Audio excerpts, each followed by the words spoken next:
You're welcome to my channel. In this video, we are going to be talking about financial distress and business failure, which is the last topic under financial management. Financial distress is a situation when a firm's operating cash flows are insufficient to cover its obligations. Financial distress means that the firm is unable to meet its obligations when and they fall due. And then on the other hand, business failure refers to any business that has terminated its operations as a resultant loss to its creditors. When a business can't be able to pay its creditors, and it terminates its operations, we call that business failure. Now let's look at types of financial distress. There are a number of ways in which financial distress can be manifested, and these include: the first one is technical insolvency. A firm is technically insolvent if it cannot meet its short-term obligations as and when they fall due, and it results from poor working capital management, resulting into temporary lack of liquidity. The firm experiences negative working capital. An example is when the current liabilities are actually greater than the current assets. There, the firm is technically insolvent because it cannot even be able to meet its short-term obligations as and when they fall due. Another type of financial distress is insolvency in bankruptcy. Insolvency in bankruptcy happens when the total liabilities of a firm are greater than the market value of the firm's assets. Here in this situation, the firm experiences negative net worth. An example is when the total liabilities are greater than the total assets of the firm, and this is a more serious problem than technical insolvency because it can result into business failure. Another type we have is legal bankruptcy. Legal bankruptcy happens when a firm files for bankruptcy and it's legally declared as such in the courts of law. A firm fails to be declared bankrupt, and when it's declared bankrupt, it's legally bankrupt. And lastly is business failure.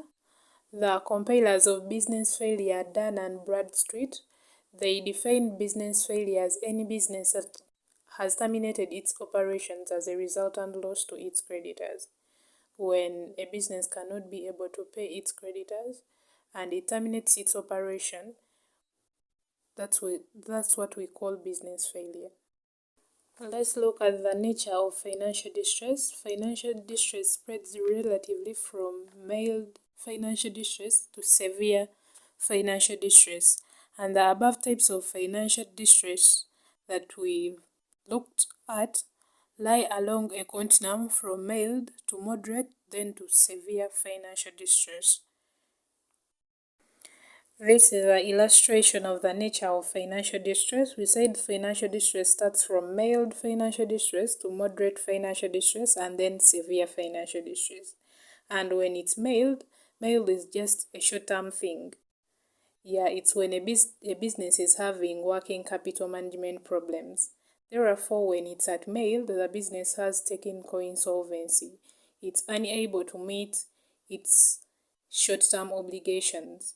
And there are things like slow stock turnover, but the value of the firm is still positive. And when it goes to moderate, the business is moving towards overall insolvency.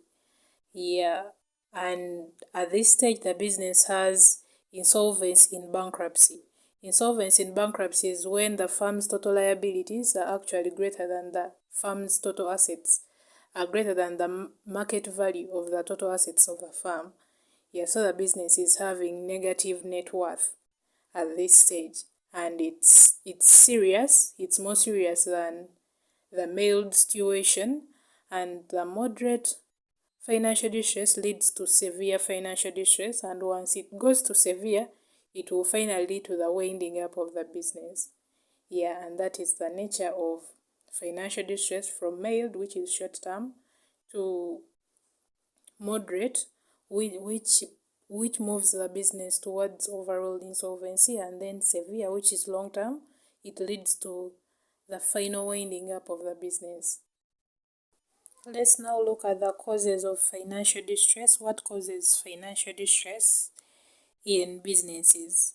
And the first one is too much leverage.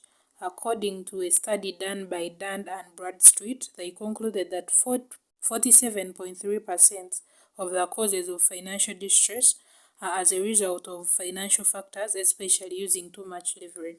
Using too much leverage is like using too much debt in your business. Yeah, it leads to financial distress. Then, secondly, we have economic factors. Economic factors such as industrial weakness, poor location of the business, economic cycles, they constitute 37.1% to the causes of financial distress. Thirdly, we have a combination of neglecting your business, then disasters, things like floods, fire, and then fraud. They constitute to 14.0% to financial distress. Yeah, they constitute to the business having more of cash outflows than its cash inflows. And lastly, we have other factors which constitute 1.6% to the causes of financial distress. And here we have things like overtrading. Overtrading when the business overemphasizes on profitability at the expense of liquidity of the business.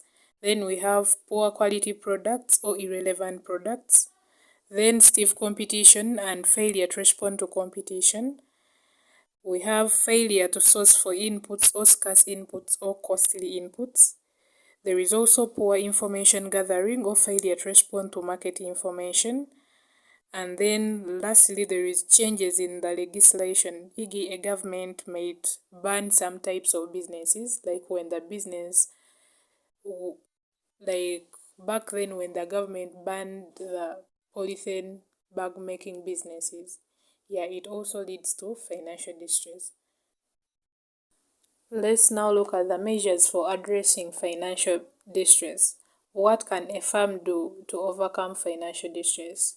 When a business is having mild financial distress, it will take different measures compared to when a business is having moderate or severe financial distress. So firstly, when a business is having mild financial distress, it can be addressed by adjusting cash flows to meet the firm's obligations, because mild financial distress, the business just has working capital management problems. It's just unable to meet its short-term obligations because of liquidity problems.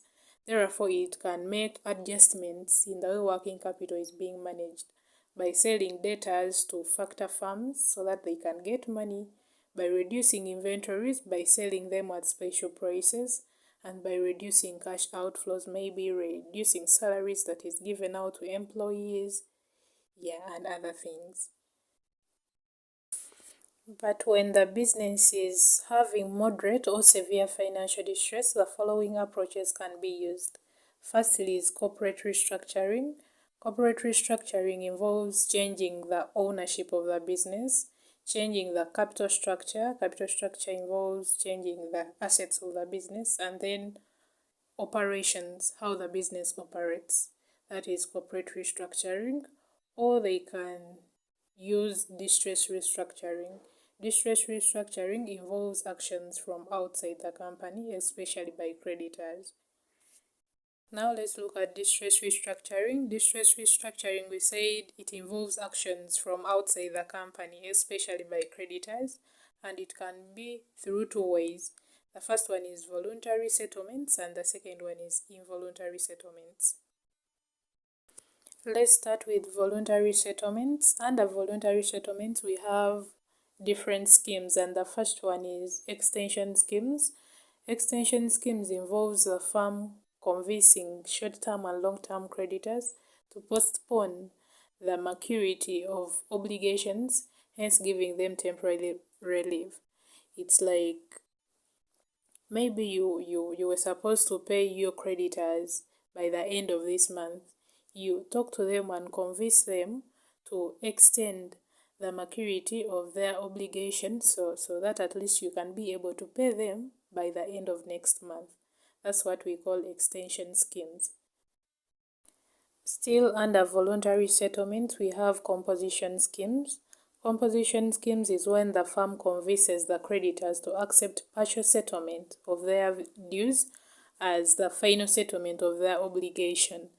It's like maybe someone is demanding you like 100M, but your business is going through so much, you're unable to pay back that 100M. You talk to them and convince them so that they can accept like 8 million as their final settlement. So you convince them to accept partial settlement of their dues as the final settlement of the obligation.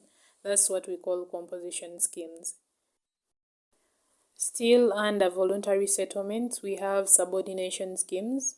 Subordination schemes, the firm negotiates with creditors and convinces them to accept inferior quality claims to their existing superior claims. Like you convince creditors to become shareholders in the business so that they can stop demanding you because you don't have the money to pay them right now. That's what we call subordination schemes. And lastly, under voluntary settlements, we have voluntary liquidation. You wind up your business willingly when it's obvious that the firm is not making any sense anymore. It's more valuable dead than alive. Now let's look at involuntary settlements, still under distress restructuring.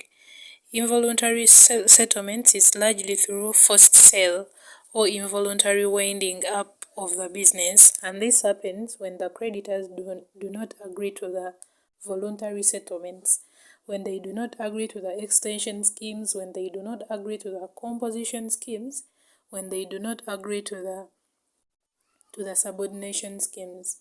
It forces the business to just wind up, forced sale. You either sell or you involuntarily wind up the business. That's what we call involuntary settlements. Let's now look at the considerations in distress restructuring, or the considerations in involuntary settlements. First, the scheme should be acceptable to all creditors. If you go for an extension scheme, all creditors must accept it before you implement it, and if not, the creditors who are resisting should be paid their claims. Yeah, there must be a plan for the minorities. Then you have to first forecast cash flows. You also have to restructure the product lines of the business, and then restructure management of the business, like changing management of the business. And then the value of the firm in distress restructuring must be greater than the value of the firm in liquidation. Yeah, when the firm still has some value if you continue to operate it. So those are the considerations in distress restructuring. Let's now look at the rationale for voluntary settlements. What are the motives for voluntary settlements? First, to management. Management want voluntary settlements because of job security. They do not want to become unemployed. Then to shareholders, they want a relief from financial problems. Then to creditors, they avoid being seen as the ones who have caused the collapse of the company. Another measure of addressing financial distress when the situation is either moderate or severe is corporate restructuring. And corporate restructuring involves changes in ownership, capital structure, and operations that are outside the ordinary course of the business. Yeah, and now let's look at the rationale for corporate restructuring. Why would you restructure your business? First is efficiency gains, e.g., if you decide to change ownership, maybe you merge up, it will bring efficiency gains with it. It will be a source of synergy, operating economies of scale, financial gains, market power, surplus, managerial talent, yeah, and other things. Another rationale we have is strategic realignment. Strategic realignment is a process that ensures that the organization structures and the use of resources support its strategy of operating. Yeah, and then there is also a rationale of information effect when businesses merge. Then tax benefits, where corporate restructuring involves increased leverage, that will be a tax shield advantage. Let's now look at the techniques for corporate restructuring. There are three techniques for corporate restructuring, and the first one is expansion. Under expansion we have mergers. Mergers, two or more companies of the same size or of different sizes decide to form one company. Then we also have acquisitions. Acquisitions, one company acquires controlling effect in another over its assets or management, but those two companies remain independent.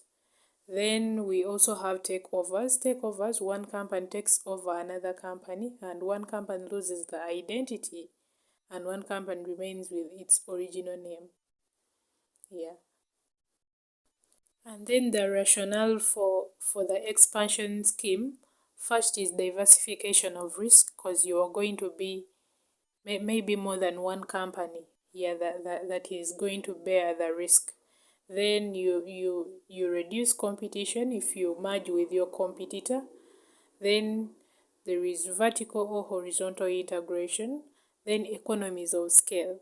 You will enjoy very many things once you merge because you're operating on a large scale, you get tax benefits. Another technique of corporate restructuring is divestiture and rearrangements, and under this we have you can either sell off part of the enterprise or a division or a subsidiary, or you do equity carve outs. You sell common stock of the business unit, you sell it to the public, but the parent company continues to have an equity stake in the subsidiary, and then you can liquidate your business. Yeah, and then another technique is ownership restructuring. Ownership restructuring, you can either sell the company, or you sell the shares, or you give security exchange offers, and other things. And that was all about financial distress and business failure. Thanks for watching. Don't forget to subscribe, like, comment, share with your friends.